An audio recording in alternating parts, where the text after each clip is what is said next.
Você pega Uber, você pega transporte por aplicativo, você é motorista ou né, trabalha com aplicativos? A gente aqui teve novidades no finalzinho do ano passado em relação à regulamentação para os motoristas e as empresas de aplicativos. E quem está aqui com a gente para comentar e nos explicar, nos esclarecer essas novidades é o vereador Marlon Luz, vereador do MDB, que nos ajuda a compreender. O Marlon, inclusive, foi integrante da CPI dos aplicativos, que foi instalada na Câmara dos Vereadores. Essa nova regulamentação é um fruto dessa CPI. Marlon, vereador, muito obrigado por estar aqui com a gente. Bom dia. Bom dia, Mauro. Bom dia, Michele. Tudo bom? Bom dia, São Paulo. Bom dia. Feliz Ano Novo. Feliz Ano Novo para todo mundo. Vamos lá, a partir de agora, quais que passam a ser as novas obrigações de motoristas de aplicativo aqui em São Paulo? E depois também a gente podia aprofundar um pouquinho na questão da nova forma de cobrança, né, daqueles créditos por quilômetro rodado que as empresas terão que pagar para a prefeitura também. Primeiro, vamos abordar do lado dos motoristas. Quais que são as novas obrigações, Marlon? Perfeito.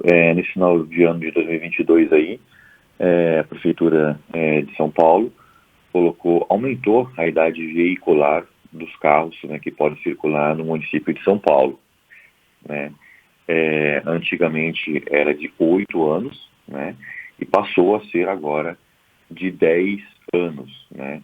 Isso é um pedido já que existe há bastante tempo dos motoristas de aplicativo e também fica mais de acordo aí com o que já é praticado no Brasil inteiro em relação a essa idade veicular. Então, foi aumentado esse tempo aí de 8 para 10 anos, dá mais fôlego aí para o motorista. Vereador, você falava muito que era 5 anos, e até alguns ouvintes aqui, motoristas de aplicativo, rebateram essa informação. Tinha alguma regra que falava também sobre 5 anos de uso ou não? Era para todo mundo valendo 8? 5 anos era uma regra que foi definida em 2018, né? E aí depois essa regra foi relaxada para 7, depois para 8 e agora para 10 anos. Ah, entendi. E em relação a vistorias, o que tem que ser feito a partir de agora? Perfeito. A ideia da vistoria é justamente dar uma profissionalizada na categoria, né? Então, no momento que também se aumenta a idade veicular, existe a preocupação aí tanto para os passageiros quanto para os motoristas em relação à segurança do transporte por aplicativo, né? Então, a ideia da vistoria é trazer mais segurança e mais profissionalismo para essa categoria de motoristas de aplicativo. A vistoria ainda vai ser definida pelo CEMUV nos próximos meses. Então, vamos aguardar aí como vai ser, mas não é algo impeditivo, não é algo restritivo, é algo apenas para manter a qualidade do transporte. Isso é uma vistoria no veículo, né, vereador? Isso, é uma vistoria no veículo, no motorista de aplicativo. E em relação ao motorista em si, muda alguma coisa em termos de algum tipo de controle maior para os motoristas em si? Desculpa, não entendi a pergunta. Controle? Por exemplo, de se verificar registro na própria base de dados do aplicativo, a próprio vencimento de carteira de habilitação, e isso não muda nada, né? Não muda nada. Hoje quem faz essa verificação do cadastro do motorista, às vezes até ficha criminal e tudo mais, quem é responsável por isso na cidade de São Paulo é o próprio aplicativo. Entretanto, na CPI dos aplicativos, a gente até já constatou que muitos motoristas, às vezes, não preenchem os requisitos necessários para ser motorista de aplicativo e passam pelo crivo aí dos aplicativos, né? Ou, às vezes, até com contas fakes. É um problema de segurança, também para o passageiro, que o município pretende resolver no futuro. Mas quem faz hoje a autorização, de acordo com os critérios definidos, hoje é o aplicativo. Agora, também tem uma mudança sobre a cobrança daquele crédito por quilômetro rodado, para que haja mais transparência nessa cobrança, para que a própria prefeitura saiba se as empresas estão pagando apropriadamente esses créditos. Como é que isso vai ser feito? Perfeito. Na CPI dos aplicativos, a gente identificou que a cobrança do preço público, ela tinha incrementos, acréscimos e descontos de acordo com diversas regras. Se tinha mais de um passageiro dentro do carro, se era de madrugada, se era de dia, se era final de semana, se o motorista era mulher, se o carro era híbrido, se, sabe, tinha tantas regras, que depois quando a gente foi ver, pelo menos nós da CPI, não conseguimos nem sequer ter uma interpretação correta da regra. Então, se a regra era complexa até para os vereadores da CPI, que dirá para os aplicativos? Então, foi calculado ali pela prefeitura um preço médio de pagamento de preço público, e aí colocou um único preço público de 12 centavos por quilômetro para facilitar a cobrança, facilitar a auditoria, facilitar o pagamento dos aplicativos também por esse preço público. Então, não muda nada para o passageiro, não muda nada para o motorista de aplicativo, facilita pelo lado das empresas o pagamento e facilita pelo lado do município a auditoria, a cobrança desse preço público. Isso traz algum risco de encarecer a corrida? De jeito nenhum. Inclusive, esse preço acabou sendo um preço médio aí do que já era praticado com ou sem os descontos. E fica mais fácil mesmo para auditar? Como é que a prefeitura faz para comprovar que está sendo pago e que está direitinho de acordo com os quilômetros rodados?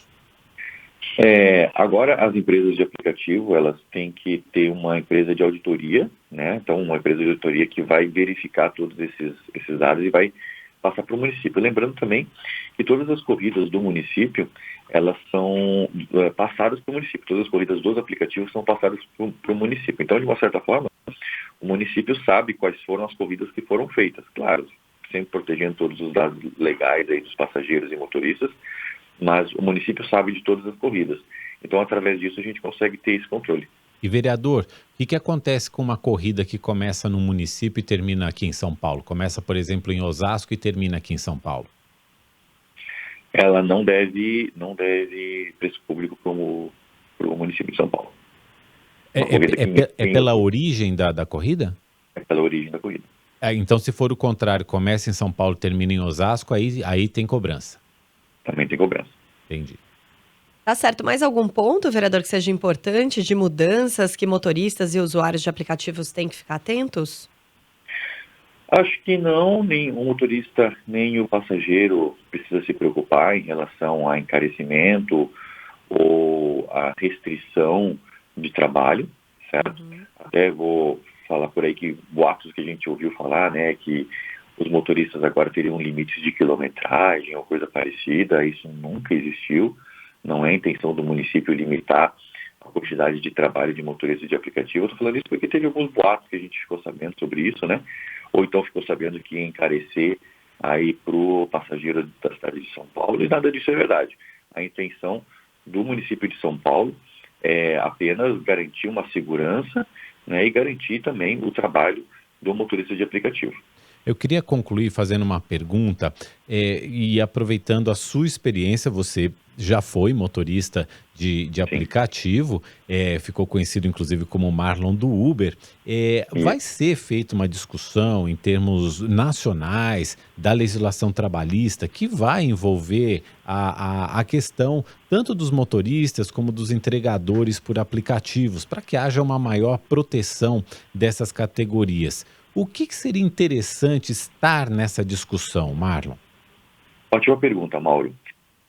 A CPI concluiu vários relatos, vários pontos, né, onde se nota-se claramente um certo abuso das plataformas em relação aos trabalhadores, tanto de entregadores quanto de motoristas de aplicativo.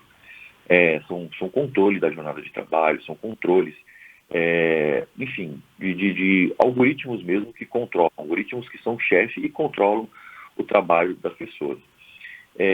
Isso, teoricamente, né, e aí até o Tribunal de Justiça do Trabalho tem reconhecido alguns vínculos trabalhistas desses trabalhadores, não é por acaso, é porque realmente tem bastante controle dos aplicativos sobre os motoristas e entregadores. Eu já tinha começado uma discussão com o Ministério do Trabalho do governo anterior, do governo Bolsonaro, em relação a uma regulamentação de forma de trabalho para esses trabalhadores de aplicativo. Assim como já foi feito, né, nos Estados Unidos, principalmente Califórnia, Nova York, outros países também como Londres, Austrália, todos os países eles têm caminhado numa regulamentação de vínculo de empregatício que não é o CLT padrão, nem o autônomo também. Hoje os motoristas são classificados como autônomos, mas exigidos como CLT, né? Então, alguma coisa que balance, intermediário entre esses dois. Uma revolução aí do trabalho de aplicativo, do trabalho digital também, né? E que tem que ser trazido para o Brasil.